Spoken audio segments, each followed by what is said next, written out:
Hello, deformed tank fans. We have a Topgun Chen version of a deformed tank. Here's a box with a bunch of other, mostly airplanes this person does, even commercial airplanes. There's some collections, but some vehicles, as you can see, land-based vehicles, that is. But even a rocket, a space rocket, commercial stuff. All right, anyways, nice box, protective foam.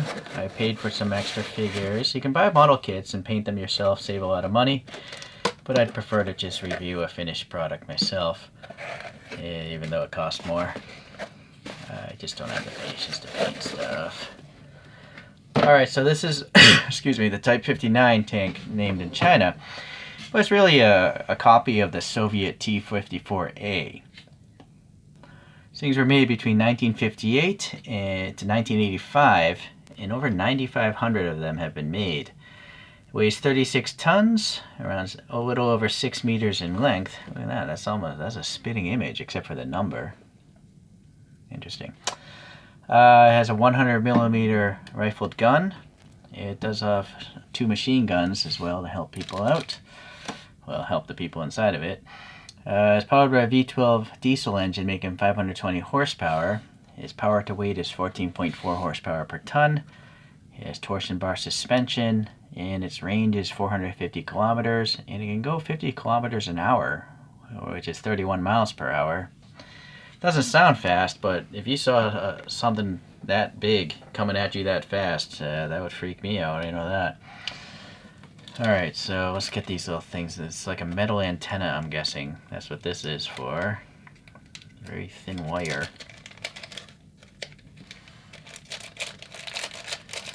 Alright, and I'll just get these figures out as well. This is 2 tank crew. Okay, they have magnetic heads. Alright, as I just roll over someone. Okay. Well, maybe we should measure this with my ruler. Width-wise is probably the closest way you can measure it scale to something when it comes to deformed things. So it's like 63 millimeters in width, because the length is always foreshortened. I mean, this thing has 5 main wheels, but this is down to 3, right? And then the height, very often you're gonna have tall cockpits and stuff. So although proportionally the height of this doesn't look very off from a real tank, it's just really shortened down in wheelbase. Alright, let's start with the side view here. So those wheels, yeah, they look like the wheels there on the photograph. They look like they're like cast metal, you know, or in the stamped metal perhaps. Lightning holes here, very neat. Little nut bolt heads there. The perimeter is like a white, or maybe that's silver, and then you have the rubber tires on them. The drive wheels, got the teeth there, lightning holes there, and then you can see a little bit of the 3D printing process, some lines going across. Then you have this, I think that's called the idler wheel, but correct me if I'm wrong. That's all lightened out, real air passing there, very neat. The tracks, what the heck are these? I think these are rigid plastic. It's not going to roll, that's fine. It's a model, not a toy. They're very thin and they're very detailed. It has the alignment pins that go in between the rollers and stuff. So, and then, yeah, very, very detailed tracks. Quite impressive. Oh, look at this. Even an escape hatch or something, or some sort of access hatch down there. I have to put a sticker on this later. I'm not going to remember what this tank is called later on. Anyways, this paint down the bottom looks fine. Well, now that we're at it, seems to be carrying a tree trunk. This is a real piece of wood. This is a real twig. And it's got little, stumps of branches. Really cool. That's neat. I have to assume this is probably for traction. Maybe they can put it in front of the tracks to get out of a ditch or something. But please leave a comment. Why do people carry logs with them on tanks sometimes? Okay, extra fuel tanks to extend the range. Yeah, you got some like a handle and the opening there. It's just flat on the outside. Okay. We got some venting here for the rear engine, it seems. What else is going on? Does this come off? I wonder if it's keyed. Yes, nope, what do you know? So it's very much like a Meng tank if you think about it. Alright, what do we have? An ammo box maybe? What would this be? Oh, is this the exhaust? Leave a comment if you know, but I have a feeling this could be the exhaust pipes coming out there. That's a shovel, it looks like. That's a little, maybe another hand shovel or something with a wooden handle. Maybe another ammo box, nicely detailed, both on the side and the top. Extra tank track link is there. Very cool. Corrugation of the fender. Some sort of tow hook thing looks nice. There's literally a domed shiny thing. I wonder if that's paint or an actual like jewel bead. Because the headlight is a jewel bead. You know, it's literally a domed piece of glass or plastic with silver back there. So I suspect that's a dome bead, jewel bead as well, just an opaque one. Alright, so then we have this tow cable painted in silver. This is floating in air, looks good. Maybe some extra fuel cans if I had to guess what those are. I don't know what that little box would be for, this tiny thing. And yeah, that cable's running around to the back and actually ending up on this tow hook. So that's pretty neat. Oh, it's just floating and suspended. I suppose maybe they would want to look weathered. You might want to add some rust effect to that. It looks like, or basically this is a tank that just came off the assembly line. It's all new. So the actual paint itself, we have this lighter green, tan, and a darker green. Nice striping there. I've never thought to even paint it like this. I've painted so many of those Meng tanks, but I never thought to paint one like this. Good idea. I'm going to try that one of these days. So there's the driver's hatch there. Only one person is down in the hull. The other three people are up in the turret. The commander, the loader, and the gunner. So let's get to that. It's all hollowed out, 3D printed and all. That makes sense. Okay. The turret doesn't move. That's fine. So now we have a big strapped on canvas or I don't know, tarpaulin or something. Maybe it's to cover the tank or something. Decals look pretty nice. And then a little bit of the striation of the 3D print process. We have a little sight window painted in blue, some rivet marks, some sort of vent maybe, the little mirrored periscope thing. Same with up here. Does this open? Look at that. Unexpected. And you got the periscope things on the bottom side. Unfortunately, it's so small. I don't know.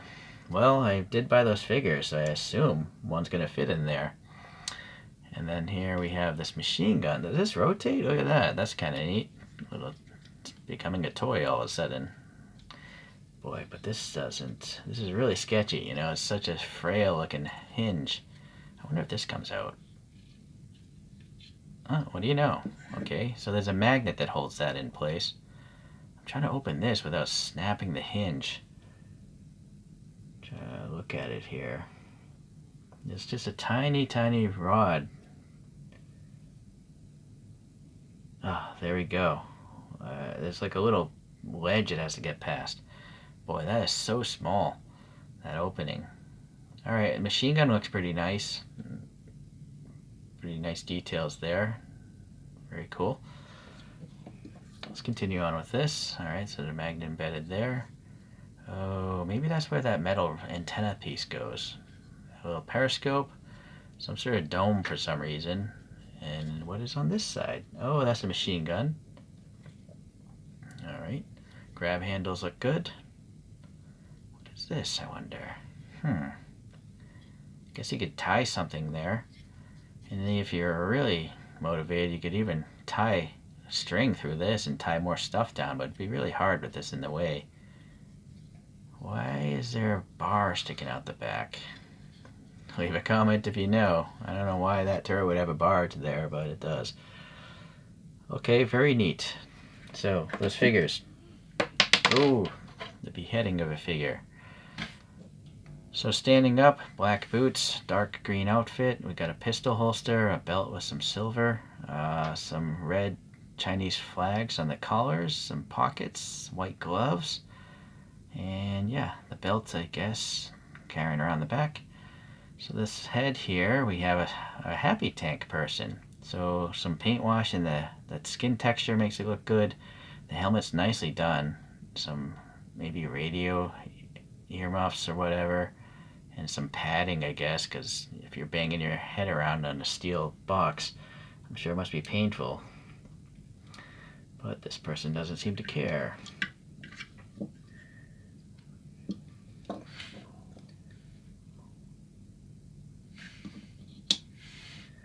Now, I guess maybe this person belongs here because the hands are so wide. It's like grabbing, you know, that. That's the only explanation. Because the next character has much more narrower of a grip, which I assume is to hold the machine gun. Other than the stance of the arms, it's pretty much the same kind of figure. And this guy's got a funky, shocked face for it. Yeah, these expressions are great.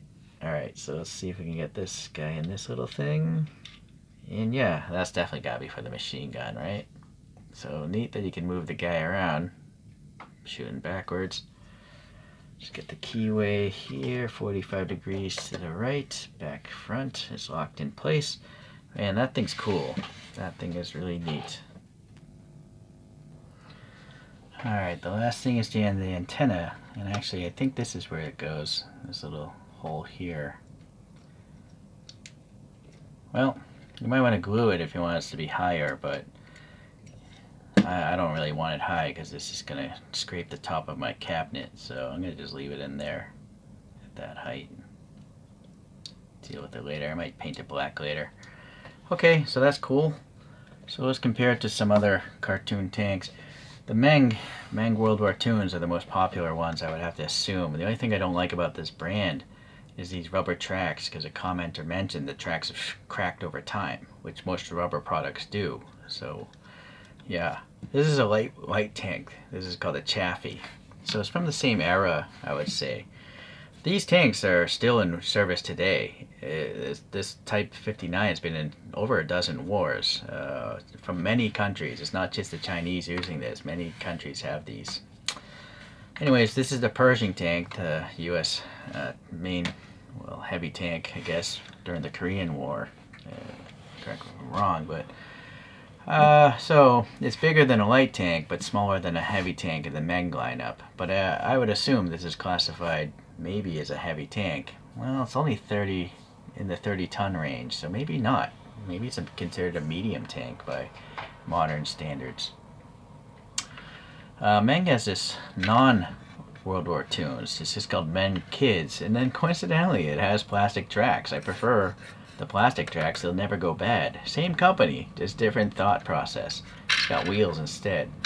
So this is the Type 99, I believe, tank. And it's huge, which maybe this does make sense. You know, just like cars of today, modern cars are quite huge compared to all things of the past. So anyways, if you want to build some model kits, you can buy those things on AliExpress, eBay, hobby shops, wherever. As usual, another fine product from Topgun Chen. This person makes really cool stuff. I rather like it. Yeah, anyways, this is fantastic. And I'm also realizing these figures are perfect for a lot of the Meng tanks. The Meng tanks have different size hatches, some of which are really small, which is the case with these. So maybe I'll buy a few more figures and see which ones fit into the Mengs later. Thanks for watching. We'll see you the next time we review a custom 3D printed model. Take care.